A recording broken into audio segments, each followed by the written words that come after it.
est-ce que tu te sens un peu plus heureuse? On va effacer ça. Comment se passe ta nouvelle vie à deux avec un partenaire qui parle pas notre langue? À un moment donné, il va falloir se remettre au sport. Si tu devais changer quelque chose en 7 ans aux États-Unis, elle m'a jamais répondu. En vrai, je m'en fous.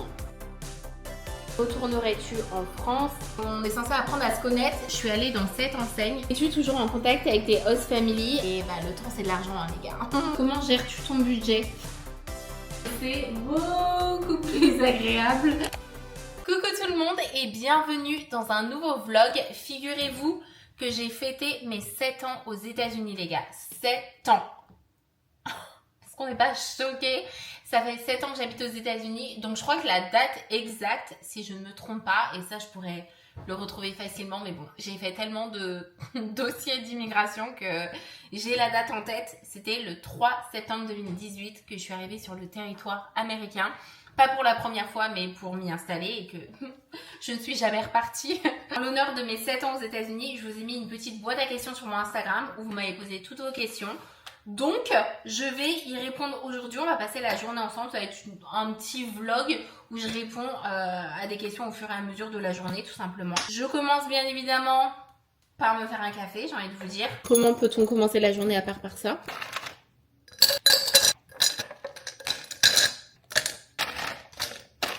Bon, ça va, c'est assez de glaçon, non?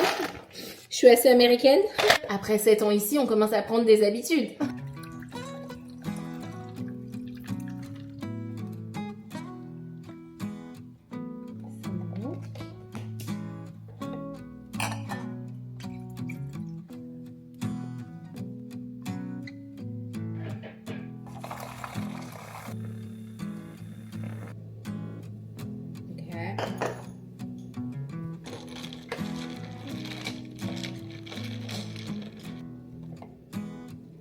Parfait. Aujourd'hui, vu que monsieur n'est pas là, on va squatter son bureau. C'est mon truc préféré. Parce que, en fait, en bas, enfin, c'est un bureau, c'est une table d'extérieur transformée en bureau pour le moment. Parce qu'en fait, en bas, c'est des chaises d'extérieur. Et du coup, je suis pas du tout à l'aise. Il faut qu'on s'occupe d'acheter des meubles et des chaises en l'occurrence parce que c'est maintenant là-bas que je passe tout mon temps. Et du coup, lui, il a au moins une chaise de bureau. Et c'est beaucoup plus agréable que mes chaises en bas, hein. On va pas se mentir. Mais bref, du coup, j'en profite quand il est pas là ou quand il travaille au bureau pour squatter cet espace. Je monte les marches. Et je suis out of breath. Donc à un moment donné, il va falloir se remettre au sport. Mais c'est pas pour aujourd'hui. Je vous ai mis cette petite boîte à questions et je vais y répondre maintenant. Vu que c'est mes 7 ans aux États-Unis, j'ai beaucoup de questions liées aux États-Unis, mais aussi à ma vie ici, mon visa, ma relation, enfin bref. Vous voyez toutes les questions possibles et imaginables. Première question, est-ce que tu te sens un peu plus heureuse? J'espère que oui, je t'adore. Merci, franchement, c'est trop mignon. Je reçois plein de DM, plein de messages, plein de questions comme ça. Et sachez que je vous adore aussi. C'est pour vous que je fais toutes ces vidéos. Bon, c'est pour moi parce que j'adore faire des vidéos, bien évidemment. Que j'adorerais que ce soit mon métier. Mais c'est aussi pour vous faire du contenu qui vous plaît et de qualité. Et des fois, je reçois des messages de personnes qui me disent « Mais j'adore tes vidéos, ça me remonte grave le moral. » Enfin, des trucs comme ça. Et je suis en mode « Mais quoi ?» Oui, je me sens beaucoup mieux parce que si vous me suivez depuis un moment, vous savez que je suis passée par plein d'étapes aux États-Unis, genre plein d'étapes où j'ai eu des périodes où j'étais pas particulièrement heureuse, même j'ai envie de dire très malheureuse. Au vu de ma vie actuellement, je me sens super heureuse. Déjà, j'ai fait un travail énorme sur moi pour apprendre à gérer mon stress, gérer mes crises de panique, gérer genre juste ma santé mentale et faire en sorte de faire toutes les choses qui me font du bien. Donc ça, je suis super fière parce que ça a joué un rôle énorme sur comment je me sens actuellement. Le fait que j'ai aussi atteint un stade dans ma vie aux États-Unis où j'ai vraiment un super cercle d'amis, mon copain. Forcément, du coup, j'ai sa famille à lui aussi qui me donne aussi ce côté familial que j'avais pas auparavant. Donc voilà, oui, je me sens super heureuse. Merci de demander. Je ne sais pas combien de temps ça va durer parce que votre couche, on ne sait jamais. Avec la vie aux États-Unis, il y a des hauts, il y a des bas. Donc des fois ça va, des fois ça va pas. Comment organises-tu ton temps pour ton nouveau projet? Est-ce que tu veux nous en dire plus? On m'a aussi demandé t'es pas trop stressé financièrement par rapport à ton projet, si vous n'avez pas suivi les dernières vidéos, parce qu'on m'a aussi demandé comment tu fais pour gérer le travail et YouTube en même temps. Ceux qui n'ont pas suivi, j'avais un permis de travail jusqu'à cet été et en fait il a pris fin et du coup je suis en train de changer mon statut. Mais quand vous changez votre statut, enfin après ça dépend des cas, mais en tout cas moi là, en changeant mon statut, ça veut dire que je suis pas autorisée à travailler et du coup, j'ai pris la décision d'utiliser ce temps pour me lancer à temps plein sur un projet professionnel que j'ai depuis très longtemps. Et bah le temps c'est de l'argent hein, les gars, on le sait tous, le temps c'est de l'argent. J'ai toujours eu du mal à gérer ce que je voulais faire en termes de carrière et ce que je devais faire pour survivre financièrement. Mais tout ça pour dire que du coup je veux utiliser cette période-là pour travailler sur ce projet et faire YouTube à temps plein. YouTube c'est aussi mon rêve de pouvoir un jour vivre de YouTube, sachant que je suis monétisée sur YouTube depuis, ça doit faire 3 ans que je suis monétisée sur YouTube et que je n'ai jamais touché un seul centime à cause des problèmes de visa. Juste pour vous dire que toutes les vidéos que je poste, c'est parce que j'adore ça et que c'est ma passion quoi, c'est pas du tout le côté monétaire, mais même si ce serait, là on va pas se mentir, au vu de mes vues, ce serait des miettes de pain, mais bon, c'est quand même, ce serait quand même sympa de me dire, oh je peux me payer mon café grâce à YouTube par exemple, vous voyez, ou des trucs comme ça. Mais bref, je m'égare, mais j'ai envie de vous dire, c'est une vidéo où on est censé papoter et on est censé apprendre à se connaître et je réponds à vos questions. En ce qui concerne comment j'organise mon temps pour mon projet / YouTube, sachant que du coup, c'est comme si je travaillais pour moi, mais sans être payée.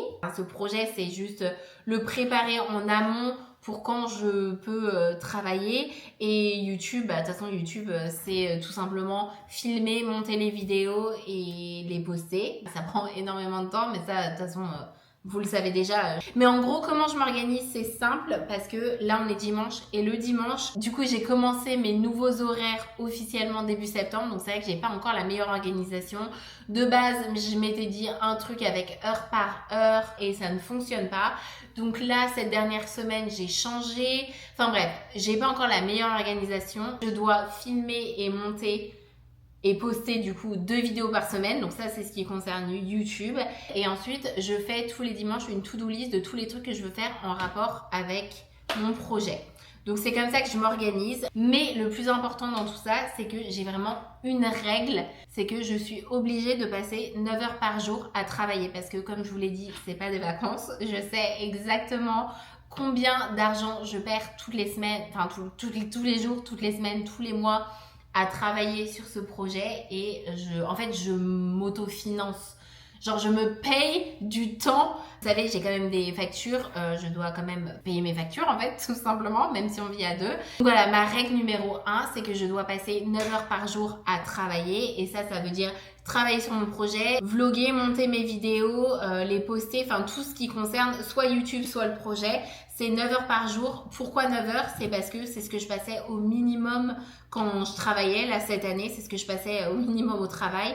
Donc, j'ai envie de vous dire, si je peux, c'est ce que je disais à ma copine Margot la dernière fois, parce qu'on parlait de travailler pour soi, de se lancer à son compte et tout, c'est difficile de trouver une balance. Parce que c'est tellement facile quand tu vas au travail, tu sais exactement ce que tu dois faire, tu sais tes tâches, et tu reçois ton salaire et c'est tout. Mais en fait, quand tu travailles pour ton compte, c'est tellement plus facile de dire « Oh, je vais dormir le matin, je vais faire ci, je vais faire ça ». Surtout quand il y a pas encore le côté monétaire.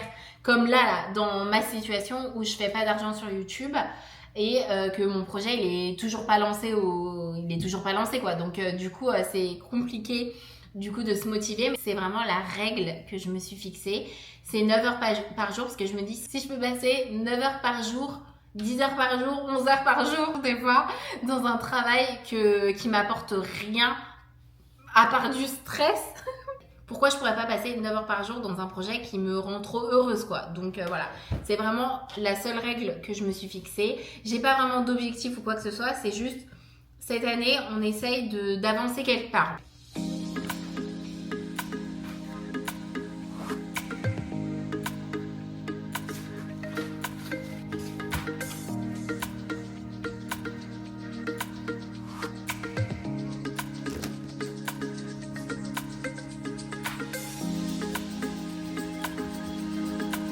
Ok, ma semaine est organisée. Donc en gros, le dimanche, c'est vraiment organisation / reset. En fait, j'essaye même de trouver encore une meilleure organisation parce que vu que le dimanche, c'est le jour où je poste mes vidéos YouTube, malheureusement, mon organisation n'est pas assez bien.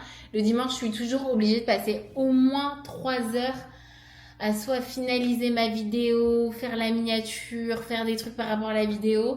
Donc ça, c'est pas l'idéal. C'est ce que j'aimerais apprendre à mieux organiser. Donc du coup, j'essaye de faire beaucoup de tâches qu'habituellement je ferais le dimanche, le samedi.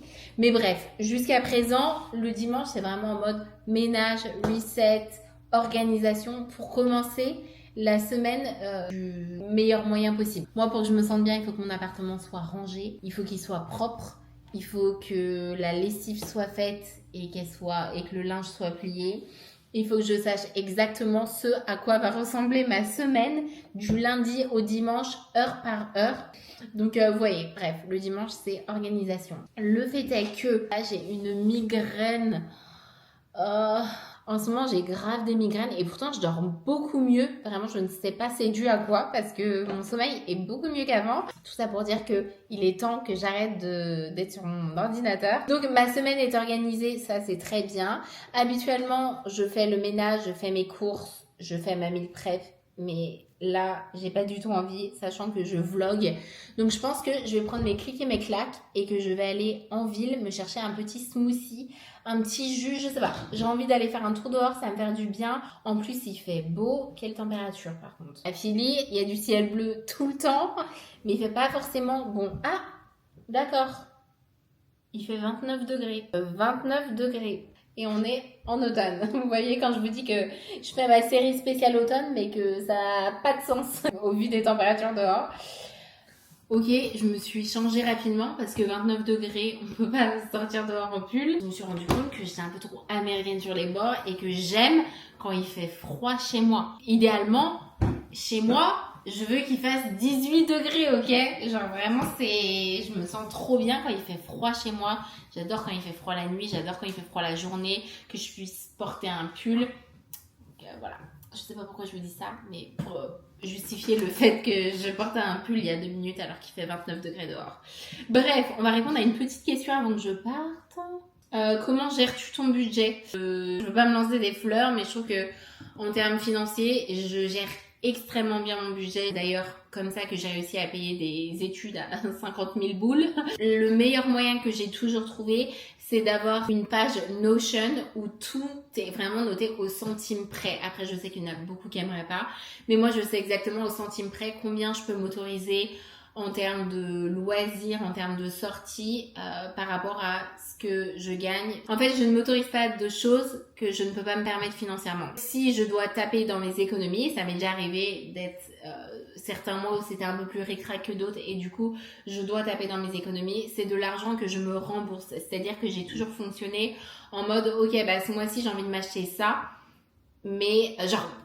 Très bon exemple, genre ma caméra, j'ai cassé ma caméra l'an dernier, il fallait que je m'achète une nouvelle caméra, forcément une caméra à 1000 balles, ça fait pas partie du budget, donc je me suis dit ok je prends l'argent sur mon compte en banque, mais c'est de l'argent que je vais me rembourser, c'est pas en mode je prends l'argent sur mon compte en banque et c'est tout, c'est en mode je prends cet argent, mais il va falloir que je fasse tel nombre d'heures sup pour pouvoir me la rembourser, c'est ce que j'ai fait. En fait, c'est toujours comme ça que j'ai fonctionné en mode, même quand je tape dans mon argent de côté, c'est l'argent que je me rembourse. Bon, là, en l'occurrence, c'est moi, enfin là, les mois où je tape dans mon argent, c'est pas de l'argent que je vais me rembourser. Là, pour le coup, ce serait pas possible. C'est de l'argent que j'utilise à bon escient. En tout cas, j'essaye toujours d'utiliser mon argent à bon escient et de l'utiliser en fonction de mon budget. Quand j'étais à l'école, mais quand je vous dis que j'achetais rien, c'est que je pense pendant les 3 années où j'étais à l'école, je me suis peut-être acheté genre 2 vêtements. Vous voyez, genre je voyageais pas du tout. J'avais ma copine Margot qui était dans le même état que moi à Pittsburgh ou ma copine Alizée dans le Colorado. Je suis jamais allée les voir. Je sais pas, je trouve que le meilleur moyen de budgéter, c'est de faire en fonction de ses moyens et de pas vivre au-delà de l'argent qu'on gagne.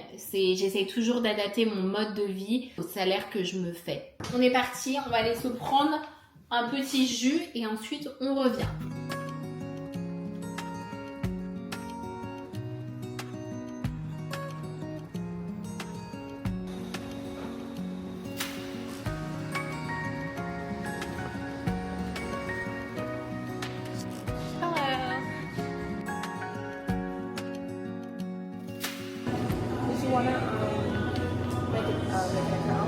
Oh no, thank you.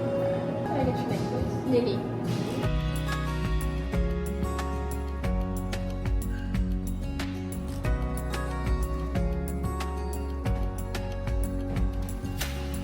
Thank you so much. Have a good day.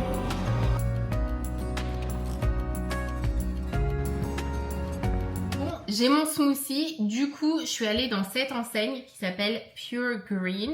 C'est la deuxième fois que j'y vais et là j'ai pris quoi? Chou, épinards, mangue, banane, ananas et eau de coco et franchement c'est délicieux. En plus ça m'a fait rire parce que des fois quand je vais dans un magasin, je ressens le besoin de dire aux commerçants que je suis en train de vlogger parce que sinon ça me met trop mal à l'aise. C'est presque en mode je suis plus à l'aise de dire oh bah je vlog. Et comme ça, genre, I'm owning it. Vous voyez ce que je veux dire? Genre, comme ça, je reprends le contrôle et je suis pas gênée. Des fois, j'ai l'impression que c'est irrespectueux de vlogger. Du coup, ça me met plus à l'aise, des fois, de leur dire directement. Et donc là, la nana, je suis en train de me vlogger. En plus, elle le voit que je suis en train de me vlogger. Elle le voit, j'ai une caméra.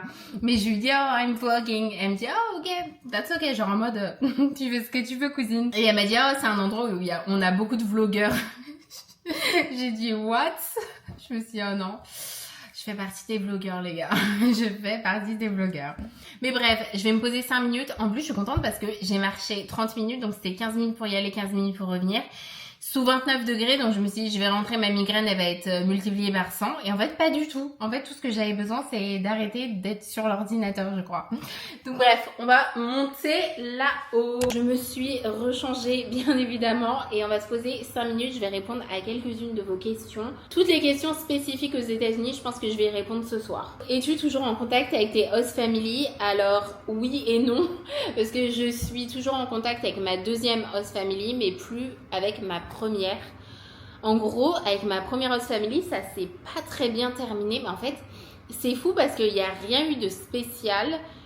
Mais déjà, c'est une famille dans laquelle j'étais ultra malheureuse, donc déjà, faut le dire. J'ai pas réussi à créer de lien avec la petite et du coup, ça me rendait hyper malheureuse pendant mon année. Et en plus, quand je vous dis que j'avais les pires horaires de la planète, je travaillais tous les week-ends, tous les dimanches de mon année, je travaillais 10 heures par jour. C'était vraiment l'année où j'avais la meilleure vie sociale dans le sens où j'avais tous mes meilleurs amis qui étaient sur place.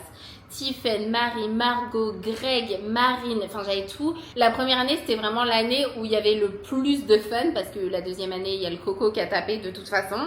Donc j'avais toujours cette impression de louper tout le fun à cause de mes horaires.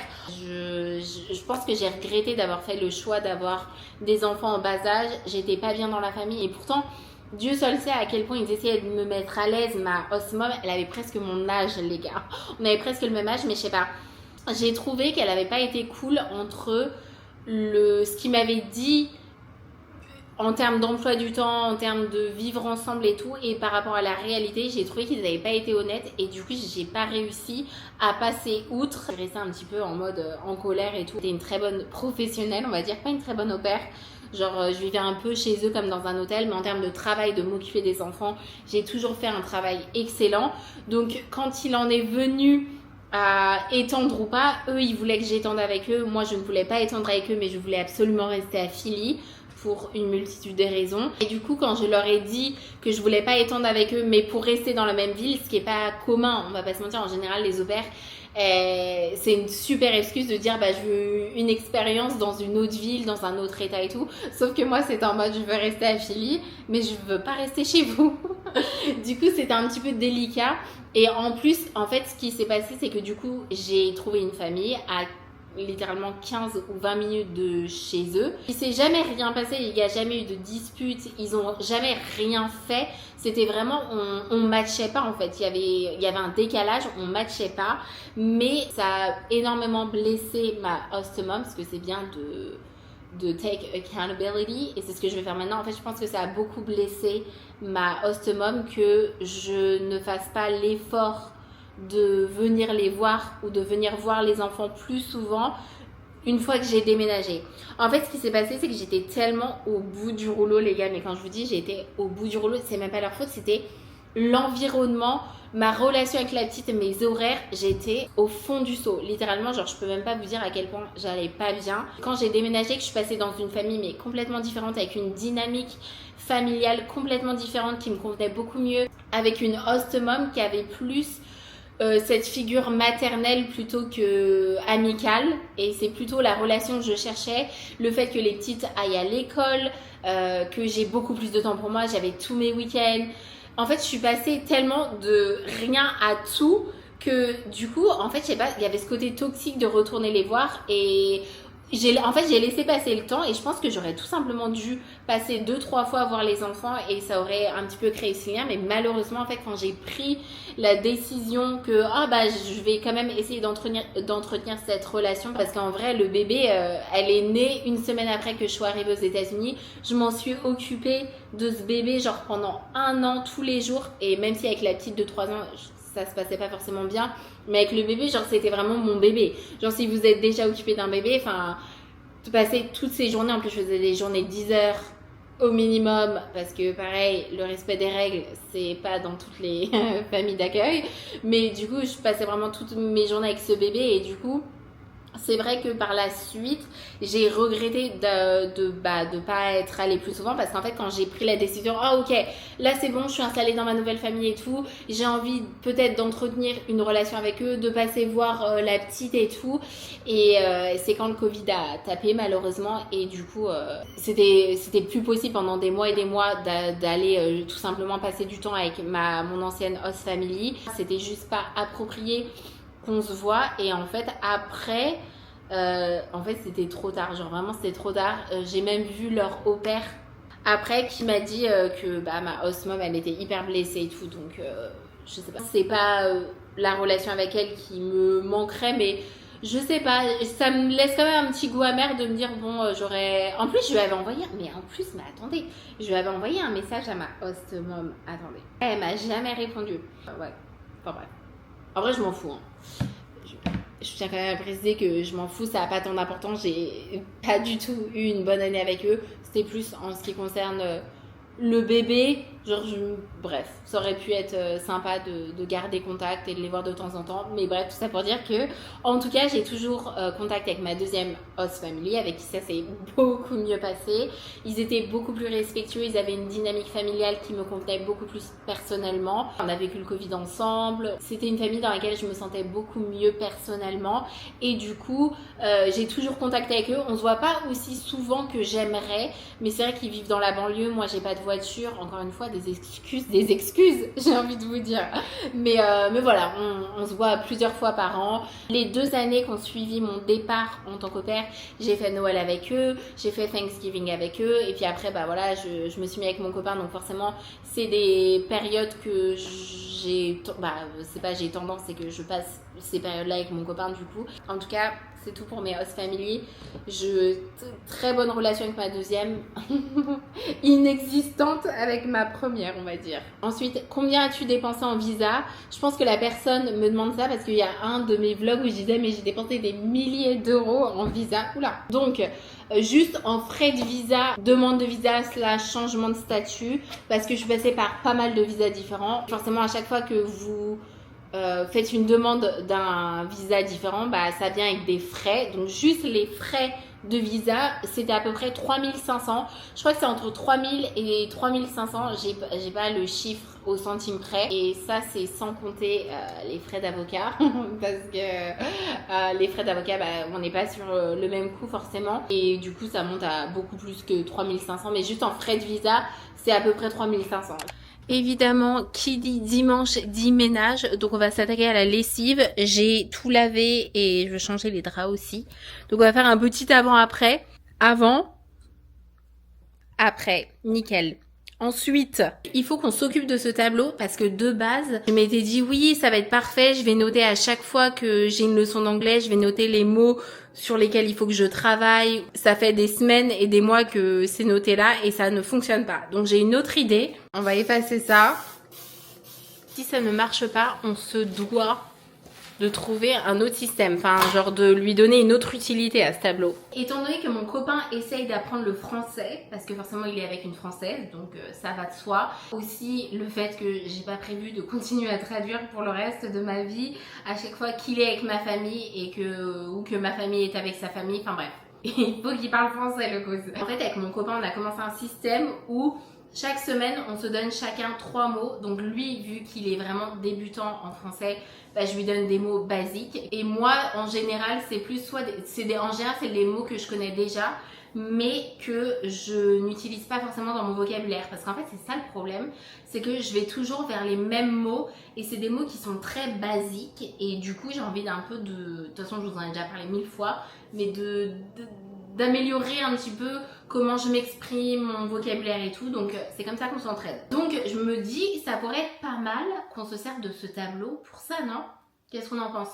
Une section français et une section anglais. Je crois qu'on va faire ça, on va essayer et puis si jamais ça marche pas, le tableau et on mettra autre chose quoi, mais on va tenter ça. D'ailleurs je vous avais déjà parlé de ça dans un de mes vlogs, à quel point c'est fatigant de traduire quand on est avec un partenaire qui parle pas notre langue. C'est-à-dire qu'à chaque fois que je suis avec mon copain et ma famille, du coup, je dois traduire et c'est extrêmement fatigant et j'ai pas envie que le reste de ma vie ressemble à ça, j'ai envie de vous dire. Et quand je vous avais dit ça, j'ai reçu plein de messages en DM qui me disaient « Ah, moi c'est pareil, avec mon copain, je suis obligée de tout traduire et tout, c'est hyper fatigant. » Yeah, we're in this together, ok? On est ensemble. J'ai repris les questions. Comment se passe ta nouvelle vie à deux dans ton bel appartement? Eh bien écoutez, ça se passe super bien. Non pas que je pensais que ça allait mal se passer, mais c'est vrai que vous me connaissez, j'adore être toute seule, avoir mon espace, être à la maison, cosy, j'aime bien être toute seule. Donc c'est vrai que j'appréhendais un petit peu forcément de partager mon espace avec quelqu'un et en fait ça se passe super bien. Bref, je suis super contente et je me sens super bien. Le truc sur lequel j'ai encore un peu de mal, c'est de vlogger quand il est à la maison. En plus lui il travaille, donc des fois je me sens un peu limitée parce qu'il a des meetings, que des fois bah, il fait des trucs où il a besoin de silence, enfin tout simplement. Donc des fois je me sens un peu limitée et que je suis obligée aussi de faire en fonction de quand il est à la maison. Et des fois c'est un petit peu chiant je trouve. J'ai pas encore trouvé le meilleur moyen de vlogger. C'est pour ça d'ailleurs que j'ai pas encore la meilleure organisation quand il en vient à vlogger, monter et poster en temps et en heure. Je vais répondre à cette question maintenant parce que je l'ai reçue 1000 fois et ensuite je vais aller me faire à manger, je crois. Je crois que ce soir, je vais regarder un film. Alors, on m'a posé la même question, mais formulée de manière différente à chaque fois. Si tu devais déménager ailleurs aux USA, dans quel état ça serait? Quelle est ta ville préférée aux États-Unis et celle que tu aimerais visiter? Quels sont les autres états dans lesquels tu pourrais habiter? Pourquoi ne pas changer de ville aux États-Unis? Enfin, vous voyez, c'est beaucoup de la même question. Pourquoi je suis affiliée, en gros? En termes de visite, genre de voyage, j'ai fait toutes les villes que je voulais faire. Genre, j'ai soit été en vacances, soit en week-end. Je sais pas, Nashville, le Texas, j'aimerais bien pour un week-end. Mais voilà, en termes de visite, il y a trop rien, genre que je me dis, faut absolument que j'y aille, quoi. En termes de déménager, pourquoi ne pas changer de ville aux États-Unis? Pourquoi changer de ville aux États-Unis? En fait, c'est ça la question, c'est que je vois pas l'intérêt de changer de ville aux États-Unis maintenant s'il n'y a pas une raison derrière. Si c'était une opportunité professionnelle, que ce soit genre pour moi ou pour mon copain, je suis pas du tout fermée à l'idée, sachant que je sais que mon copain, il adorerait vivre à New York. Moi, j'ai un côté très aventurier. Et je me vois totalement tout plaquer pour déménager, genre que ce soit aux États-Unis ou ailleurs. Genre je me verrais le faire s'il y avait une raison derrière, une opportunité, un nouveau taf ou un truc comme ça. Je suis très bien à Philadelphie, c'est surtout une ville que je connais et moi j'ai déjà fait un énorme déménagement de la France jusqu'aux États-Unis et je ressens pas le besoin d'avoir un nouveau départ ailleurs s'il n'y a pas une raison, enfin s'il n'y a pas une opportunité ou une raison derrière.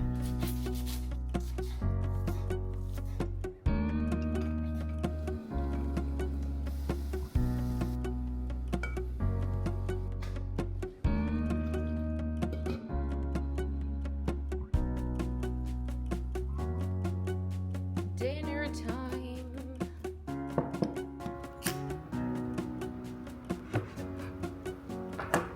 Écoutez, je crois que je vais me regarder un petit film. J'ai repris à regarder des films parce que ce que j'adore, c'est regarder les mêmes séries encore et encore. Je suis en plein dans la série Lost. Avec mon copain, on regarde Desperate Housewives. Donc, c'est des séries que j'ai déjà vues en fait. Mais là, en ce moment, je regarde des petits films et c'est pas mal. Avant de manger mon repas, je vais répondre à 2-3 petites questions qui concernent les États-Unis. Ce que tu aimes le plus ici vs ce que tu aimes le moins. Ce que j'aime le plus, c'est de 1, vivre à l'étranger. Ça c'est pas les États-Unis, c'est juste le sentiment de vivre à l'étranger. J'adore le fait qu'au quotidien, j'ai encore après 7 ans ce sentiment d'être dans un environnement qui est pas le mien. Juste de regarder autour de moi et de me dire, oh, je suis aux États-Unis, ça me fait toujours ce sentiment-là, donc j'adore ça. J'adore la mentalité américaine, j'adore les traditions américaines, j'adore les Américains, genre je trouve qu'ils sont hyper chaleureux, hyper gentils. J'aime le fait qu'on ne soit pas mis dans des cases. Ouais, globalement, j'adore la mentalité. Ce que j'aime moins, c'est leur système de santé. Franchement, j'ai jamais été aussi angoissée par rapport à ma santé que depuis que je vis aux États-Unis. Vraiment, avant, c'était pas du tout un souci. Des fois, j'ai des grosses angoisses liées à ça. Donc, système de santé, j'aime pas. Système d'éducation, l'alimentation, catastrophe, j'aime pas du tout. Voilà, on va dire ça. Beaucoup de questions. Est-ce que la France te manque? Qu'est-ce qui te manque le plus de la France, à part la bouffe et ta famille? Qu'est-ce qui te manquait de la France au début et ne te manque plus? En fait, c'est plutôt le contraire. C'est genre, qu'est-ce qui me manquait pas au début et qui me manque maintenant? Ma famille, bien évidemment, il me manque depuis le day one et il me manque toujours autant actuellement. Donc, à part ma famille, qui est la raison principale qui fait que je peux être triste d'être ici. Dans mes 2 premières années, je dirais qu'il n'y a rien qui me manquait de la France en particulier. Enfin, ouais, j'avais pas ce manque alors que j'avais des copines au père qui ça leur manquait vraiment. Alors que moi, la France en tant que telle, genre le pays, la culture et tout, ça me manquait pas forcément. Alors que maintenant, je suis plus âgée et tout, il y a des trucs qui me manquent plus, encore une fois, comme je viens de le citer, genre notre système de santé, mais aussi l'alimentation, genre la nourriture française, c'est absolument incroyable. Les paysages français, genre de pouvoir voyager d'une ville à l'autre, de pas avoir besoin de la voiture pour tout. Il y a plein de trucs qui me manquent en France maintenant que ça fait longtemps que je suis aux États-Unis. Et ma famille, c'est number one. Et ensuite, la question qui est revenue le plus, retournerais-tu en France? En fait, c'est beaucoup la même question qui me demande, est-ce que je me vois vivre aux États-Unis sur le long terme ou est-ce que je me vois vivre en France? Cette question, j'ai déjà répondu. En fait, là, particulièrement, le fait que j'ai un copain américain et que ce soit sérieux et que du coup on se voit ensemble sur le long terme. Du coup, du fait que je sois dans une relation avec un américain, ça fait que dans tous les cas, si on part du principe que notre futur est à 2 ensemble, ça veut dire que dans tous les cas, il y aura un mix des 2 pays. Ce sera jamais 100% la France ou 100% les États-Unis parce que moi, toute ma famille est en France et toute sa famille est aux États-Unis. Voilà, en venant des 2 pays, ce sera toujours un mix des 2. Maintenant, moi, et c'est que personnel, mon idéal, et je l'ai dit plein de fois, ce serait d'être dans une situation financière et une situation en termes de travail, de carrière, qui puisse me permettre de faire les 2. Genre moi, dans un idéal, je me vois être aux États-Unis, mais je me vois aussi être en France. C'est-à-dire, je me verrais, là, je parle maintenant tout de suite, je me verrais passer mes étés en France, passer le mois de décembre en France, enfin, genre aller en France quand je veux, en fait, tout simplement. Et c'est la raison pour laquelle je pousse autant d'essayer de devenir auto-entrepreneuse et YouTube potentiellement. C'est le genre de métier qui me permettrait tout simplement de faire ça, de rentrer en France quand je veux, de rester 6 semaines, de rentrer aux États-Unis. Vous voyez, genre, j'ai envie d'avoir la possibilité de faire des allers-retours. Il sait très bien qu'à partir du moment où c'est possible et que je peux à nouveau voyager de manière normale, je vais passer beaucoup plus de temps en France qu'actuellement, parce que là, je ne vais jamais en France, mais dès que je peux, j'ai prévu d'y aller énormément. Voilà. Comme je dis toujours, il n'y a rien qui est gravé dans le marbre. Je m'ouvre à tout et n'importe quoi et voilà, on verra au fur et à mesure du temps qui passe comment ça s'organise. Mais bref, je vais manger mon repas et je vous retrouve après.